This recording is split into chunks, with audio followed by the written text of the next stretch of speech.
Brought to you by KR Mangalam University. We provide you the platform to turn your dreams into reality. Give wings to your aspirations with KR Mangalam University. तो आदाब, नमस्कार, good evening, सत श्री अकाल। एक बार फिर आप तमाम लोगों का स्वागत है क्राइम तक की कहानी के इस एपिसोड में। उम्मीद है पूरी फैमिली अच्छी होगी, अपना और अपनों का ख्याल रख रही होगी। बीते एक हफ्ते से मैं कई कहानियां आपको सोनम रघुवंशी और राजा रघुवंशी की सुना चुका। हर कहानी के आखिर में मैंने हमेशा यही कहा, आप लोगों ने सुना होगा, कि ऊपर वाले से दुआ करता हूँ कि राजा की मौत की खबर आने के बाद कम से कम सोनम जिंदा हो, सुरक्षित घर लौट आए। मैं ही क्या, बहुत सारे लोग इस देश में दुआ मांग रहे थे। सिर्फ कहानी नहीं, बल्कि मैं वैसे भी अगर प्रे करता था तो मैं डेली, इधर मेरी रूटीन थी कि मैं सोनम के लिए दुआ मांग रहा था। और ये आपसे दिल से कह रहा हूँ। घर में डेली मेरी वाइफ भी पूछती थी कि वो कहाँ है, लौट आएगी, ठीक होगी।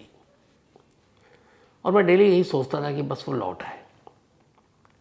सोनम के घर वाले और राजा रघुवंशी के घर वाले तक यही कह रहे थे कि एक बच्चा तो रहा नहीं, कम से कम बच्ची लौट आए। तो ये प्रार्थनाओं, दुआओं का दौर जारी था। कल रात सोनम सुरक्षित और जिंदा लौट आई, लेकिन भरोसा मर गया।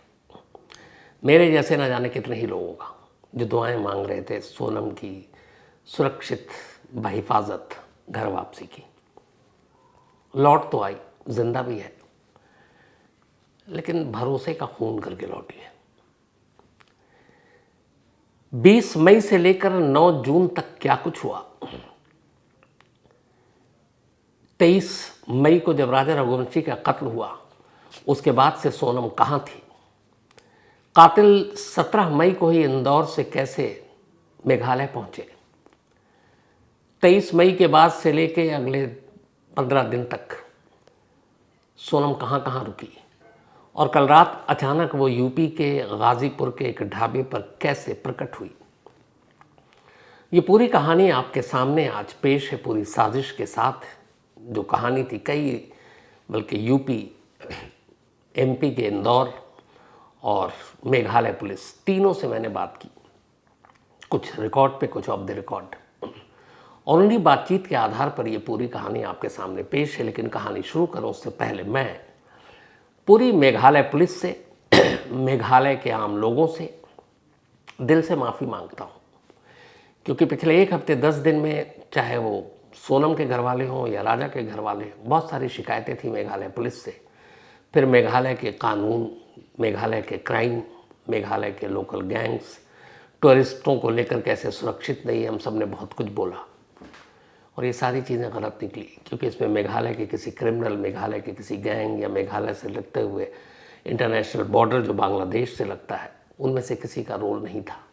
और खामखा सोनम और उसके एक साथी की इस साजिश की वजह से एक पूरा स्टेट, वहाँ के लोग, वहाँ की पुलिस बदनाम हुई। तो मैं दिल से इसके लिए माफ़ी मांगता हूँ कि मेघालय की इस इमेज, छवि को हम लोगों ने जो पिछले कुछ दिनों में ख़राब किया था। 9 जून की रात थी, करीब रात के 2 बजे थे। वाराणसी और गाजीपुर जो नेशनल हाईवे है, उसके करीब एक ढाबा है। उस ढाबे का नाम है काशी चाय जायका। क्योंकि हाईवे पर यह ढाबा है, हाईवे के ढाबे अमूमन 24 घंटे खुले रहते हैं। रात 2 बजे के करीब एक लड़की इस ढाबे पर पहुंचती है और उसकी हालत ठीक नहीं थी, आंसू थे आंखों में, और उसको देखकर लग रहा था कि पता नहीं वो होश हवास में है कि नहीं। ढाबे पे उसका मालिक बैठा हुआ था, वो उसके पास जाती है, साहिल यादव ओनर, और उससे रोकर कहती है कि मुझे एक अर्जेंट कॉल करना, क्या आप अपना मुझे मोबाइल देंगे। साहिल अपना फ़ोन दे देता है। वो फ़ोन करती है अपने भाई गोविंद को। गोविंद से वो बताती है कि मैं इस वक्त सुरक्षित हूँ, जिंदा हूँ और यहाँ गाजीपुर में हूँ। इसके बाद वो फ़ोन दोबारा साहिल को दे देती है। सोनम से बातचीत करने के बाद सोनम का भाई गोविंद अब साहिल के नंबर पर कॉल करता है और उससे पता पूछता है। वो बताता है गाजीपुर का क्या एड्रेस है। फिर सोनम का भाई कहता है कि आप इन्हें अपने पास ही रखिए, मैं अभी पुलिस को फ़ोन कर रहा हूँ, और पुलिस पहुँच जाएगी। रात करीब 2:30 बजे गाजीपुर पुलिस इस ढाबे पर पहुँचती है। सोनम का नाम पूछती है, सोनम बताती है। पुलिस को भी सोनम रघुवंशी की खबर मालूम थी, क्योंकि पिछले कई दिनों से मीडिया में चल रहा था। उसके बाद पुलिस सोनम को अपने साथ ले जाती है अस्पताल में, पहले उसका इलाज कराती है, फिर वो फिट होती है, तब उसे वहीं एक उनका अपना एक पुलिस वालों की एक जगह थी जहाँ सिर्फ महिलाओं को इस तरह के रखे जाते हैं, वहाँ ले गए। ये रात के अंधेरे की खबर थी। सुबह तक ये बात फैल गई। मेघालय पुलिस को रात को ही इन्फॉर्म कर दिया गया। मेघालय पुलिस की एक टीम वहाँ से यूपी के लिए रवाना हो गई। अब मेघालय पुलिस की टीम पहुंची इससे पहले, या फिर जो सोनम है ये गाजीपुर पे मिली उससे भी कुछ पहले कुछ और चीज़ें हुई, और उन्हीं चीज़ों ने अचानक 15 दिन से गायब या गुमशुदा सोनम को गाजीपुर के एक ढाबे तक पहुंचा दिया था। क्या थी वो पूरी कहानी, और क्या कुछ अब निकल कर आया जिसके लिए सब दुआएं मांग रहे थे? वो सोनम अचानक अपने ही पति के कातिल के तौर पर अब क्यों देखी जा रही है? तो पूरी कहानी शुरू से आपको सुनाता हूं। बात लास्ट ईयर अक्टूबर की है, 2024। रामनवमी के मौके पर रघुवंशी बिरादरी में एक परंपरा है इंदौर में कि वो जो लड़का या लड़की शादी के लायक होते हैं उनकी एक पर्ची या बायोडेटा वो अपनी एक समाज में डाल देते हैं, ताकि अगर किसी को उस बिरादरी में शादी करनी है, कोई लड़का चाहिए लड़की चाहिए, तो वो आकर देख ले। तो सोनम के घर वालों ने भी पर्ची डाली सोनम की, उधर राजा रघुवंशी के घर वालों ने भी डाली। फिर ये जैसे मैट्रिमोनियल साइट पर होता है, फिर ये हुआ कि दोनों ने एक दूसरे को देखा, बहुत कुछ मैच कर रहा था, एक दूसरे परिवार को संपर्क किया गया। उसके बाद फरवरी में एक दूसरे से मिले लड़का लड़की, और लड़की को लड़का पसंद आ गया, रोका हो गया। शादी की तारीख 11 में तय हो गई, 11 मई को शादी हो गई। यहाँ तक सब ठीक था, लेकिन इस शादी के पीछे एक और कहानी चल रही थी। कहानी ये थी कि सोनम के पिता देवी सिंह रघुवंशी की अपनी प्लाईवुड की एक फैक्ट्री है, उनका काम है, ये बिजनेस है, और उनकी इस फैक्ट्री में एक मैनेजर है जिसका नाम है राज कुशवाहा। ग्रेजुएशन की पढ़ाई करने के बाद सोनम भी अपने पिता के इसी बिजनेस में उतर गई, और वो एक HR हेड के तौर पर अपने फादर के इस बिजनेस में काम करने लगी। अब वो भी जाती ऑफिस, मैनेजर वहाँ राज कुशवाहा भी आता। राज कुशवाहा की उम्र करीब 21 साल है और सोनम की उम्र 24 साल। आने जाने मिलने मिलाने के दौरान दोनों में दोस्ती हो गई और फिर प्यार हो गया, लेकिन ये प्यार ज़माने से छुपा रहा। इधर घर वालों ने रिश्ता तय कर दिया। सोनम की हिम्मत नहीं हुई सच बताने की, घर वालों के खिलाफ जाने की, तो खामोशी से उसने भी अपनी रजामंदी दे दी। 11 मई को शादी हो गई। लगा सब कुछ अब भूली बिसरी बातें हो जाएंगी, लेकिन ऐसा था नहीं।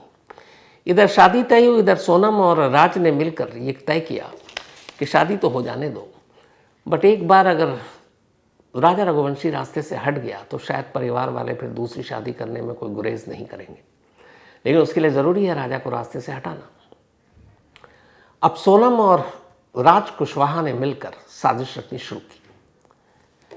राज कुशवाहा के 3 दोस्त थे इंदौर में, उनमें से एक विशाल चौहान, एक आकाश और तीसरा आनंद। उसने इन तीनों को अपने भरोसे में लिया। खासतौर पर आकाश, सबसे पहले उसी से बात की और उसने अपनी पूरी बात बताई।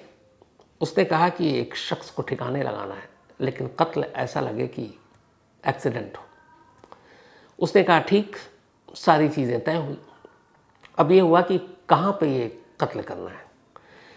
इधर खुद अपने सोनम के ज्योतिषी जी ने घर वालों को ये समझा दिया था कि विदाई की तारीख क्या होगी, हनीमून मनाने तब तक नहीं जा सकते। उन्होंने जून की तारीख रखी। यहाँ सोनम बहुत दिनों तक अपने ससुराल में रहना नहीं चाहती थी, क्योंकि उसे प्यार किसी और से था। घर वाले भी नहीं चाहते थे राजा के कि वो इतनी जल्दी हनीमून पर जाए, क्योंकि पहलगाम के बाद हालात ठीक नहीं थे। तो उन्होंने कहा थोड़ा रुक जाओ। अब सोनम की साजिश ये थी कि उसे जल्द से जल्द जाना था, और ऐसी जगह जहाँ पर दूर हो उसके शहर से, और वहाँ से किसी के मरने की खबर भी बहुत देर से आए। तो उसने मेघालय को चुना। चेरापूंजी और ये सारी, चूँकि पढ़ी लिखी थी, उसने काफ़ी कुछ स्टडी की। ये भी पता चला वहाँ खाइयाँ हैं, सब कुछ है। लेकिन राजा जाने को तैयार नहीं था। तो फिर राज और सोनम ने एक नई साजिश रची। उसने कहा तुम एक काम करो, तुम राजा से ये चाहकर कहो कि तुम हनीमून के लिए एक सरप्राइज गिफ्ट दे रही हो, फ्लाइट के टिकट तुम कराओ। सोनम ने अपने पैसे से फ्लाइट के टिकट बुक कराई बिना राजा रघुवंशी को बताए हुए, और 18 मई को उसने राजा को बताया कि हम हनीमून मनाने के लिए मेघालय जाएंगे वाया असम। बीच में उसने कामाख्या देवी मंदिर में डाल दिया। घर वाले राजी थे नहीं। अब अचानक जब उसे पता चला तो राजा ने अपनी माँ को बताया। माँ ने कहा बेटा अभी मत जाओ। उसने कहा लेकिन सोनम ने तो टिकट बुक करा दी है, अब जब टिकट बुक हो गई तो नुकसान होगा। तो अधूरे मन से माँ बाप ने इजाज़त दे दी। कहा अच्छा जाओ। कितने दिन के लिए जाओगे? उसने कहा शायद 5-7 दिन। सोनम ने रिटर्न टिकट नहीं कराया था। उसने कहा कि वहाँ जाएंगे घूमेंगे पता नहीं और कहाँ कहाँ जा सकते हैं, तो वापसी की टिकट बाद में कराएंगे। और इसके बाद ये लोग 20 मई को इंदौर से निकलते हैं, वहाँ से गुवाहाटी वाया बेंगलोर, और फिर 21 मई को पहुँच जाते हैं मेघालय। ये तो एक कहानी थी। दूसरी कहानी ये थी कि 11 मई को जैसे ही शादी हो गई उसके बाद प्लान बन गया कि अब मेघालय ही जाना है। तो फिर राज कुशवाहा का अब रोल शुरू होता है। वो अपने 3 दोस्तों विशाल, आकाश और आनंद को सुपारी देता है। उनको 50,000 रुपये और एक मोबाइल फ़ोन देता है और कहता है सिर्फ यही मोबाइल तुम यूज़ करोगे जाकर मेघालय में, न अपने नंबर से करोगे न किसी और नंबर से। और 17 मई यानी कि सोनम और राजा के जाने से 3 दिन पहले इंदौर से इन तीनों सुपारी किलर को उसने सड़क और ट्रेन के रास्ते मेघालय पहुंचने को कहा। 50,000 रुपये और एक मोबाइल फ़ोन लेकर तीनों सुपारी किलर इंदौर से 17 मई को निकल पड़ते हैं और वो ट्रेन और बस से होते हुए 19 मई को मेघालय पहुंचते हैं। इधर 20 मई को सोनम निकलती है और राजा, 21 मई को ये लोग मेघालय पहुंच जाते हैं। जो नंबर राज कुशवाहा ने दिया था वो नंबर सोनम के पास भी था, क्योंकि साजिश में शामिल थी, मेन कॉन्स्पिरेटर में वो भी थी। अब वहाँ जाने के बाद वो उन तीनों के कांटेक्ट में है उसी मोबाइल नंबर से। जहाँ जहाँ ये लोग रुकते वो लोकेशन सोनम उनको पास ऑन कर देती और वो उसके आसपास ही होते हर जगह। सिर्फ एक मौके की तलाश थी। वहाँ जाकर उन्होंने एक नया दाव, जो वहाँ पेड़ काटने के लिए लोकल इस्तेमाल करते हैं, तो उन्होंने लोकल हथियार भी जानबूझकर ख़रीदा ताकि शक भी हो तो किसी लोकल गैंग या क्रिमिनल पर हो। तो उन्होंने वो ख़रीदा नया और अब लगातार पीछे है। 22 मई को राजा को ट्रैकिंग पे जाना था। अब ट्रैकिंग पे जाने में आदमी भटक जाता है, तो देखा उसने बहुत सारे लोग गाइड लेकर जा रहे हैं, तो उसने भी एक गाइड लिया। उसका नाम था एल्बर्ट पेट। एल्बर्ट पेट के साथ वो गया। उसके बाद काफ़ी चढ़ाई, फिर नीचे उतरना पहाड़ी पे। 22 मई को जब ये लोग लौट रहे थे तो सोनम भी साथ में थी। सोनम पीछे पीछे चल रही थी, लेकिन राजा के साथ उसी दिन 3 लोग टकराए। वो तीनों राजा से अब बातें करने लगे। एल्बर्ट उनके साथ था, लेकिन वो थोड़ा आगे चल रहा था, और वो जो तीनों बात कर रहे थे राजा से वो समझ में नहीं आ रहा था, क्योंकि वो तीनों हिंदी में बात कर रहे थे और एल्बर्ट को हिंदी नहीं आती थी। वो या तो इंग्लिश बोल रहा था या फिर जो मेघालय की अपनी लोकल लैंग्वेज है। तो गाइड था तो उसको फ्लुएंटली इंग्लिश अच्छी आती थी, हिंदी नहीं समझता था वो। तो उसने ये सुना कि ये तीनों बात कर रहे हैं, पर वो समझ नहीं पाया कि क्या बात कर रहे हैं। और उसने देखा कि जब ये तीनों बात कर रहे हैं राजा से, तो सोनम काफ़ी पीछे चल रही है, शायद चढ़ाई की वजह से वो थकी हुई थी। और उसके बाद 22 मई को ये बात आई गई हो गई। 23 मई को अचानक चेरापूंजी में उसी खासी हिल्स के करीब सुनसान जगह पर मौका मिलता है, जहाँ लोकल टूरिस्ट या गाइड भी या गाड़ियाँ भी कम चलती हैं। वहाँ पहुँचने के बाद इन तीनों ने मौका देखा। सोनम भी साथ थी, लेकिन थोड़ी दूरी पर थी। उसने लोकेशन चूँकि बार बार वो शेयर कर रही थी, वो तीनों आसपास ही चल रहे थे। एक जगह पहुँचे, 22 मई को ऑलरेडी मुलाकात हो चुकी थी, तो अब अनजान थे नहीं। तो राजा भी उनसे बहुत प्यार से मिला। उसके बाद अचानक उन्होंने मौका देखा, वही दाव निकाला। पहला वार सर के पीछे किया, तेज़धार हथियार, उसी से आधा काम हो गया। दूसरा उन्होंने आगे से किया, सर के आगे की तरफ मारा। उन्हें यकीन हो गया कि अब बचने की गुंजाइश नहीं है। फिर उसे वहीं खाई में नीचे फेंक दिया। खाई बहुत गहरी थी।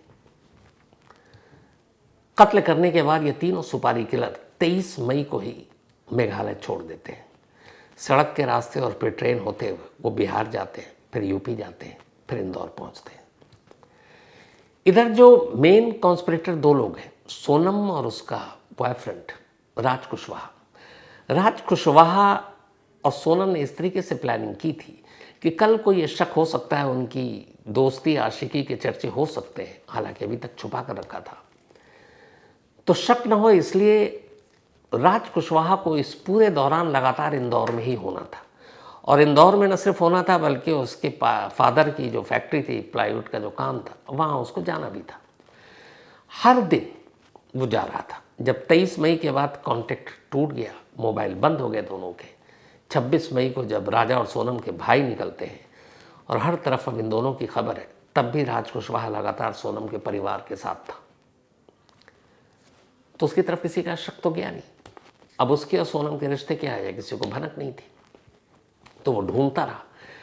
उधर वो लोग 23 को निकल गए। अब उनके निकलने के बाद ये भी प्लान का हिस्सा था कि उन तीनों के साथ सोनम कहीं नहीं दिखनी चाहिए। वो निकले। अब उसके बाद सोनम भी 23 को ही मेघालय छोड़ देती है। वो भी अब सड़क, और गई थी फ्लाइट से, लेकिन अब सड़क और ट्रेन के रास्ते होते हुए अलग अलग बिहार पहुंचती है। मोबाइल उसने अपना फेंक रखा था, स्विच ऑफ था, उसे पता था लोकेशन पता चल जाएगा। बिहार पहुंचने के बाद वो इधर उधर जो भी उस सुपारी किलर के ज़रिए शायद अब सामने आ जाएगा वो एग्जैक्ट लोकेशन कहाँ कहाँ था, वहाँ रहती है। इसके बाद वो यूपी का रुख करती है। लेकिन यूपी वो कल 8 जून की रात को यूपी में गाज़ीपुर पहली बार पहुंची, वो भी ट्रेन से। गाज़ीपुर रेलवे स्टेशन से उतरकर वो इस हाईवे के ढाबे तक पहुंचती है। अब सवाल ये कि 15 दिन तक अगर वो गायब थी तो अचानक कल रात को ही वो ढाबे पे क्यों पहुंची? तो इसकी भी एक कहानी थी। जब 23 मई को मोबाइल स्विच ऑफ हो गया और दोनों गायब, 26 मई को दोनों परिवार के दोनों भाई पहुंचे। इसके बाद मेघालय पुलिस में कंप्लेंट हुई। मेघालय पुलिस अब सर्च कर रही है, लेकिन वो तलाश कर रहे हैं 2 गुमशुदा लोगों को अभी तक, क्योंकि इन्हें पता नहीं है कि क्या हुआ है। और ये तलाश 2 जून तक चलती है। 2 जून को पहली बार राजा रघुवंशी की लाश खाई में मिलती है। तब पहली बार पता चलता है इन 2 में से एक का कत्ल हो चुका है। तो अभी तक मिसिंग पर्सन को ढूंढ रहे थे, अब एक मर्डर का केस हो गया। अब राजा के कत्ल के बाद हर एक की फिक्र सोनम को लेकर थी। इधर स्कूटी मिल गई, सोनम की वाइट शर्ट मिल गई, सोनम का एक जैकेट जो रेनकोट था वो भी मिला जिसपे खून लगा हुआ था। तो अब हर एक के दिल की धड़कनें बढ़ी हुई थी कि कहीं जो राजा के साथ हुआ वो सोनम के साथ तो नहीं होगा। और इसी वक्त फिर सारी बातें आने लगी। पुलिस का सर्च ऑपरेशन अब तेज हो गया। घर वाले मेघालय पुलिस पर उंगलियां उठाने लगे। मेघालय पुलिस अपनी तफ्तीश कर रही, क्योंकि अब तक मिसिंग थी। अब 2 जून के बाद ये मर्डर का केस हो गया। तो तलाश करते करते पुलिस उस गाइड तक पहुंची जिस गाइड के जरिए 22 मई को ट्रैकिंग पर निकला था राजा रघुवंशी और सोनम भी साथ में। तो इस अल्बर्ट पेड नाम के जब गाइड से पूछताछ हुई, तब उस गाइड ने पहली बार बताया कि 22 मई को उसने राजा को 3 लोगों से बात करते हुए देखा, पर वो तीनों हिंदी बोल रहे थे। अब पुलिस की इन्वेस्टिगेशन का दायरा यहाँ से शुरू हुआ कि मेघालय जैसी जगह पर आकर और 3 लोग हिंदी में बात कर रहे हैं, गाइड को कुछ समझ नहीं, वो 3 कौन है। अब मेघालय पुलिस ने चेरापूंजी और आसपास के 30, 40, 50 किलोमीटर के रेडियस में जितने भी सीसीटीवी कैमरे उनको खंगालना शुरू किया। जब खंगालना शुरू किया तो पहली बार पुलिस चौंकी, इसलिए कि ऐसे कई लोकेशन मिले जहाँ जहाँ पर सोनम और राजा रघुवंशी थे, वहाँ पर वो तीनों भी मौजूद थे कुछ दूरी पर। पुलिस को लगा कि एक जगह पे किसी टूरिस्ट प्लेस पे एक इत्तेफाक हो सकता है, ट्रैकिंग पे एक इत्तेफाक हो सकता है, किसी रेस्टोरेंट में इत्तेफाक हो सकता है। लेकिन 21, 22 और 23 तीनों दिन अलग अलग सीसीटीवी कैमरे में इन तीनों का भी उन्हीं जगहों पर पाया जाना इत्तेफाक नहीं हो सकता। अब पुलिस ने कॉल डिटेल रिकॉर्ड को खंगालना शुरू किया, उन लोकेशन का उस वक्त कौन कौन से मोबाइल एक्टिव थे। सोनम और राजा रघुवंशी के मोबाइल नंबर पहले से ही मेघालय पुलिस के पास थे, क्योंकि जब मिसिंग कंप्लेंट दर्ज हुई थी इन दोनों के नंबर थे, मोबाइल स्विच ऑफ था, तब उन लोकेशन को देखा जा रहा था। सोनम का मोबाइल अब भी बंद था, क्योंकि वो बंद ही किया था उसने। बट कुछ और नंबर मिले और इत्तेफाक से 3 अननोन नंबर उन लोगों के थे, लेकिन वो अलग थे। एक नंबर जो अलग से राजा ने दिया था जाते वक्त, वो कई जगह पे ऑन थे। और इत्तेफाक से उन नंबरों को और उस लोकेशन को टावर के हिसाब से देखते देखते अब पुलिस ने उस नंबर को खंगाला तो पता चला कि ये इंदौर का नंबर है। अब पहली बार मेघालय पुलिस को एक क्लू मिलता है इंदौर का। उस नंबर के ज़रिए अब उस सिम वाले के जो ओनर है उनका पता करने की कोशिश की जाती है। फिर लोगों ने कुछ अपने लोकल जो थे बाकी उन्होंने भी नंबर कुछ यूज़ किए थे यूपी और इंदौर में, उन नंबरों को भी देखा गया। तार अब इंदौर से जुड़ रहे हैं। मेघालय पुलिस ने इंदौर पुलिस को कांटेक्ट किया, उन्हें ये नंबर दिया और बोला आप पता कीजिए। अब इंदौर पुलिस ने इंदौर के भी उस नंबर के लोकेशन को ढूंढा, ट्रेस किया, जब वो 20, 21, 22, 23 को वहाँ था। इत्तेफाक से जो पहला मिला वो आकाश राजपूत का नंबर मिला। पुलिस आकाश राजपूत के नंबर को ट्रेस करते हुए उस तक पहुँचती है। जब उस तक पहुँची तो फिर विशाल चौहान का नंबर मिला। पुलिस वहाँ तक पहुँची। जब इन दोनों तक पहुँची तो तीसरा शख्स जो था इन दोनों के बाद जो पुलिस पहुँची इंदौर, वो था राज कुशवाहा। जब राज कुशवाहा तक पहुँची तो पुलिस तो फिर सारी परतें खुल गई, क्योंकि जैसे ही पता चला कि राज कुशवाहा तो सोनम के फादर के इस प्लाईवुड की कंपनी में मैनेजर है, तो फिर इन 3 लोगों का रहस्यमयी फ़ोन कॉल और उसका इन तीनों के साथ कनेक्शन, चौथा फिर आनंद था। मेघालय पुलिस को कहानी समझ में आने लगी। इंदौर पुलिस ने इन तीनों को अरेस्ट कर लिया। लेकिन जब पहली गिरफ्तारी हुई आकाश राजपूत की, तब तक जो उसके गैंग में बाकी 2 लोग थे, आनंद और विशाल, उनको ये पता चल गया कि इन तक पुलिस पहुंच गई है। फिर राज कुशवाहा को भी पता चल गया। राज कुशवाहा ने तब तक सोनम को इन्फॉर्मेशन दे दी कि शायद हमारा भांडा फूट गया है, क्योंकि हमारे सुपारी किलर पकड़े गए। सोनम को ये सुनते ही लगा कि अब अगर वो और गायब रहती है तो फिर मौत का या कुछ और नाटक अब चलेगा नहीं, तो उसे अब एक नई कहानी बनानी है। फिर यहाँ उसने एक दूसरी कहानी बनाई। वो अचानक निकलती है और गाज़ीपुर पहुँचती है। गाज़ीपुर बिल्कुल जो हालत है आप उसकी तस्वीर देखें।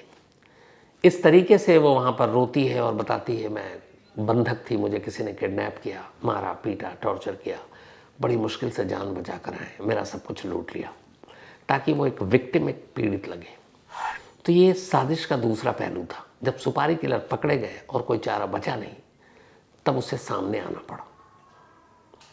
और इस तरह वो गाज़ीपुर उस ढाबे तक पहुंचकर ढाबे वाले से लेकर उसने अपने भाई को फ़ोन किया था। और फिर भाई भी पहुंचा, मेघालय पुलिस भी पहुंची। तो ये सारी कहानी यहाँ पर आकर ख़त्म हुई। अब चूंकि इस केस के तार 3 स्टेट से जुड़े हैं। राजा और सोनम इंदौर के हैं। कत्ल मेघालय में हुआ। प्राइम एक्यूज्ड सोनम यूपी के गाज़ीपुर से पकड़ी गई। तो यूपी, एमपी और मेघालय। लेकिन मर्डर जो हुआ, जो क्राइम हुआ, वो मेघालय में हुआ। लेकिन इसलिए ज्यूरिसडिक्शन जो है इसके इन्वेस्टिगेशन की, वो मेघालय पुलिस का राइट है। मेघालय पुलिस की टीम आई। ट्रांजिट रिमांड पर सोनम को गाज़ीपुर से यानी यूपी से, और जो राज कुशवाहा, विशाल, आकाश और आनंद, इन तीनों को एमपी से, इंदौर से ट्रांजिट रिमांड पर अब मेघालय ले जाएगी। वहीं इनका मुकदमा चलेगा, वहीं आगे की सारी कार्रवाई होगी। लेकिन इन सारी कहानी के बीच एक और अजीब चीज़ हुई। मैंने ये कहानी आपको सुनाई थी। सोनम और राज जब गायब हुए, राजा, तो सोनम के परिवार ने अपने पारिवारिक ज्योतिषी से संपर्क किया। उन्होंने कई उपाय बताए और कमाल देखिए, उन ज्योतिषी साहब जिनका नाम शायद एन पांडे था, उनकी 2 भविष्यवाणी एकदम सही साबित हुई। पहली उन्होंने कही थी कि राजा और सोनम की गुमशुदगी के पीछे या जो कुछ हो रहा है उसमें किसी एक महिला का हाथ है। और दूसरा उन्होंने कहा था कि अगर सोनम के घर पर सोनम की उल्टी तस्वीर लगा दो तो सोनम मिल जाएगी। उल्टी तस्वीर लगी और देखिए अगले 48 से 72 घंटे में सोनम जिंदा और सुरक्षित मिल गई गाज़ीपुर से। लेकिन जो पहली भविष्यवाणी थी उनकी कि इसके पीछे किसी एक महिला का हाथ है, ज्योतिषी जी ने यह भविष्यवाणी तो सही की, पर शायद उन्हें भी अंदाज़ा नहीं था कि जिस महिला का वो जिक्र कर रहे हैं वो महिला कोई और नहीं, घर की सोनम है। राजा रघुवंशी की अपनी पत्नी। कल रात तक कोई इस भविष्यवाणी पर शायद यकीन नहीं करता, खुद वो ज्योतिषी जी है वो भी शायद इस पर यकीन नहीं करते, लेकिन अफसोस की बात यह है कि उनकी भविष्यवाणी सच साबित हुई। फिर जो मैंने शुरू में कहा था, सोनम लौट आई, लेकिन न जाने कितनों का भरोसा मार गई।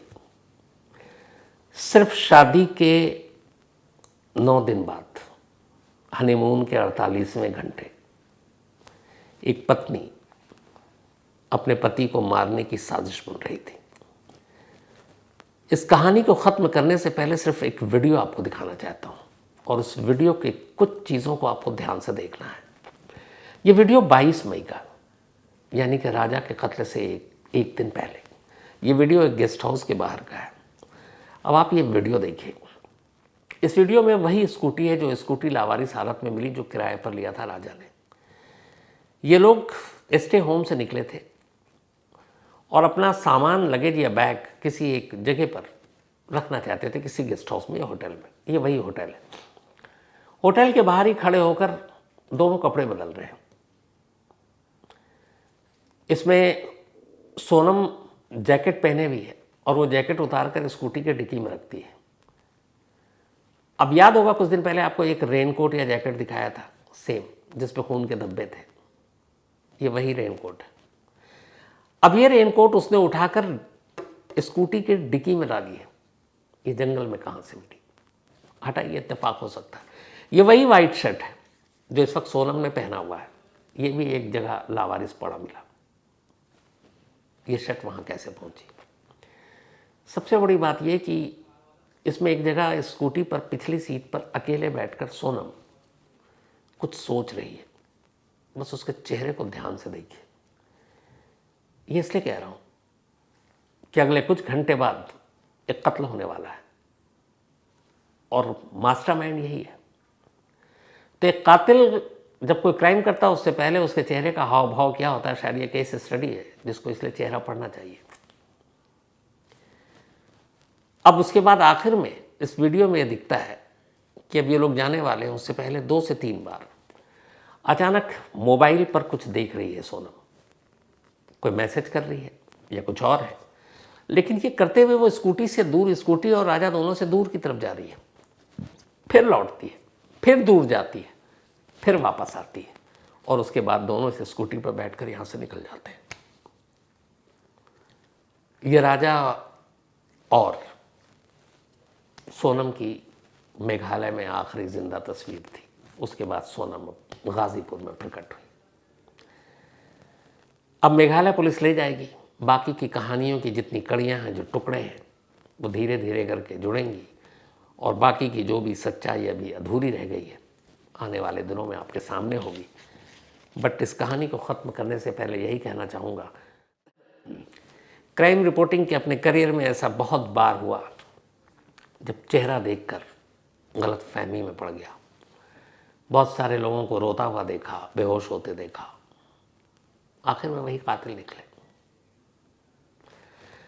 बहुत से लोग कह रहे हैं कि सोनम के घर वाले मानने को तैयार नहीं कि वो कातिल। मैं सोनम के घर वालों के साथ इसलिए हूँ कि सोनम ने जो किया, मुझे यकीन है उसके घर वालों को कुछ पता नहीं होगा। उसके माँ बाप को, इवन जो 15 दिन से उसका भाई मेघालय में दर दर भटक रहा है उसे ही ढूंढने के लिए अपनी बहन को, उसे भी अंदाज़ा नहीं होगा, उसे इस बात का भी अंदाज़ा नहीं होगा शायद कि सोनम उन्हीं के मुलाजिम से प्यार करती है, क्योंकि ऐसी बातें कई बार घर वालों तक को पता नहीं चलता, तो इसमें कोई हैरानी नहीं है।